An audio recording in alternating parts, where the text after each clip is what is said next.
Rick Dollar here for the Rick Dollar Show. And if you can't get us on our 22 affiliates across the US and Canada, just fire up the old iHeartRadio app and you'll see four of the best looking guys in the world. I'm talking about us, guys. You can laugh about that. You know, it's I'm laughing. I know my jokes aren't that good, but hey, they're better than they used to be. I've got the guys from Full Chord with me today. We're going to be talking about your brand new record, Cambium. How's everything going, fellas? Great, man. Everything is fantastic. We're not on the road as much, but we're having a good time. I'm sure you're going to be on the road pushing this record. Todd, how's it going, buddy? Been going great. We had a busy summer, that's for sure, and we're kind of winding down for the season, but we're going to hit it hard come springtime, and it's I got you. Eric, what's going on, man? Oh, just finally getting some downtime after a rigorous tour schedule this summer, and looking forward to getting some fishing in and just kind of chilling out and recovering, I guess. Yeah, you talking about some fishing there. Now you talking I'm in Savannah, Georgia. There's all kinds of good fishing down here, dude. Yeah, same here. All kinds of good stuff. So what we want to talk about is this brand new record, man. 12 really good tracks, man. I mean, it's I can really tell that when somebody has taken their time and have had good producers and good musicians. This is just a great record. Thank you. Thank you. Todd, you can say thank you. I did. I'll say it again. Thanks. But what I want to get to first of all is the backstory on Ghost of Good Times. Who can give me that amongst you three? I can, and I, being Brian Oberlin, honored to be here on the Rick Dollar Show. So Ghost of Good Times is written by my good friend Glenn House. Glenn House is a longtime dear friend and fellow musician. I played in a band with him for many years called Grasshopper. Mm-hmm. And Glenn wrote this tune, and he's got such a good way of, both the two of us were fans of like Greg Brown and John Prine and kind of those clever clever story songs. Song, story songs. Hey, it's all up to you. Yeah, song, story songs. So Glenn wrote this tune kind of about, struggling with alcoholism, I guess.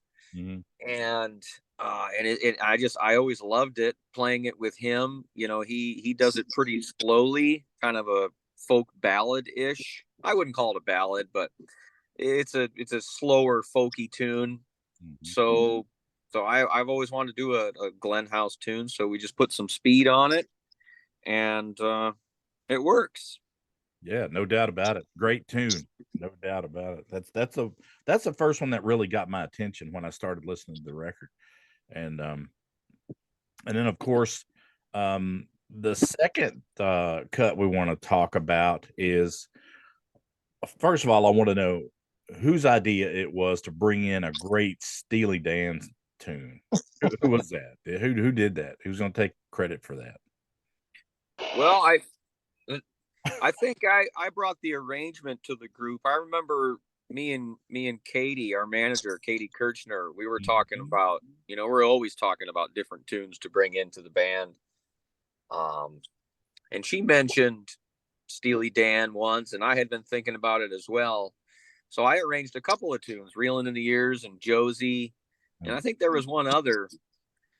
But Reelin' in the Years stuck, it's Steely Dan is fantastic. I propose that they're the greatest band to hit the pop radio market out of the United States. So, wow. Yeah. I mean, they have that jazz element. They have that funky element. And of course the musicians are always stellar. So yeah, You can't go wrong. No, man. And they're touring this year with the Eagles. Can you believe that? Wow. And yeah, that's kind of one of those surprise gifts I'm looking to get my wife for Christmas, is to head down to Charlotte, North Carolina, and check those guys out. But did you know that that song came from the first album from Steely Dan in 1972? So talking Wow. about having some legs, that song has some legs. It does. Little It Zion. does. Well, listen, what's it like working with Dark Shadow? I mean, I've interviewed a lot of their artists, and I know that I know the whole situation there. They don't bring anybody on that they can't work with successfully. I'll put it that way. Yeah. Yeah. I mean, working with Steven was amazing. Mhm. We had our own ideas, and our own arrangements, and he just kind of took them and tweaked them, and he's got great ideas. Mhm. And yeah, I mean, he helped us a lot when we were preparing for the Telluride band competition. Mhm. We sat down, we worked on like 3 tunes for 4 or 5 hours, just perfecting them so we could go out and win that thing. And it was the same way in the studio working with him. I mean, he's got some good ideas. I mean, we all kind of have our own ideas, and then he'd spring stuff on us, be like, oh yeah, that would sound cool. And great to work with him. And Yana are just super. Pleasure to work with them. Yeah, they're good people. What surprises me, and it really doesn't surprise me, is everybody that comes out of their camp has a certain amount of measured success.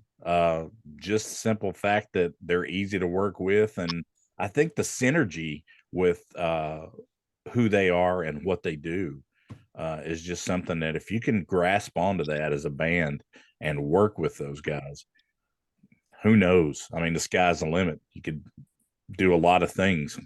So Yeah, it was really nice also, to have somebody who's not in the band giving ideas, like a neutral person, kind of, hey, what about this? And it's like, oh yeah, that would sound cool, and so it's kind of nice to have the outside person also, which is makes a big difference. it sure does. And I mean, I don't understand a lot of times about the whole process, how it works with each individual group of people, but I do understand good when I hear it. And, that's what you guys can look forward to this next year. You got a lot of good stuff going on with these cats. But one thing we are going to do is we're going to give away this copy of the record on the radio show this week. So Nice. yeah. Awesome. Who are those guys on the front, man? Good looking fellas. You look at that. And handsome. Handsome, good looking, whatever. Hey, what is in the future for you guys? I mean, I don't did you just sign a one record deal with those guys, or you got a couple, 3 in the can, or what's up? We've got 3 of them that we're scheduled to do with Dark Shadow. It's over a 6-year period, Mm-hmm. and we're real excited to work with Emojins in Dark Shadow and develop the band. That was part of the thinking behind it. Is we want to continue this journey as a band and see where we can take it. So we're pretty excited about it. That's cool. Now, I'm going to ask you, maybe one of those kind of questions. So was there ever a time that there was something that you just did not want to do? Or was there ever a suggestion about the band that you didn't feel comfortable with, or the whole process that you didn't feel comfortable with? There were a few arrangement suggestions that were made that that the band it didn't really feel it didn't really connect with the band and in our style that we have created so far. I mean, if if Stephen Mogen offers up 100 things, you know, 4 or 5 of them we won't go with. He's got a really great ear, and not only that, but a really good, really nice vocal approach. So I think he's even a better vocal coach than he is a band coach, if that's Wow. but not much. Yeah, the cat knows what he's doing. I'm hearing the same thing from everybody that I've talked to.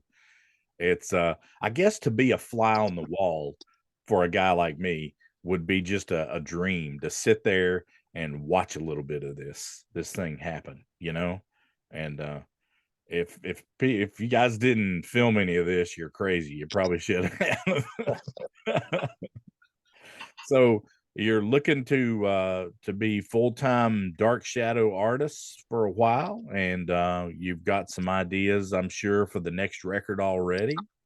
And hey, we're just happy to have you here on the Rick Dollar Show, and appreciate you guys so much today. And I'm going to let Brian get back to driving, and Todd has a cat behind him somewhere back there. I saw this cat. I got it. I got a dead deer in a trailer behind me. I'm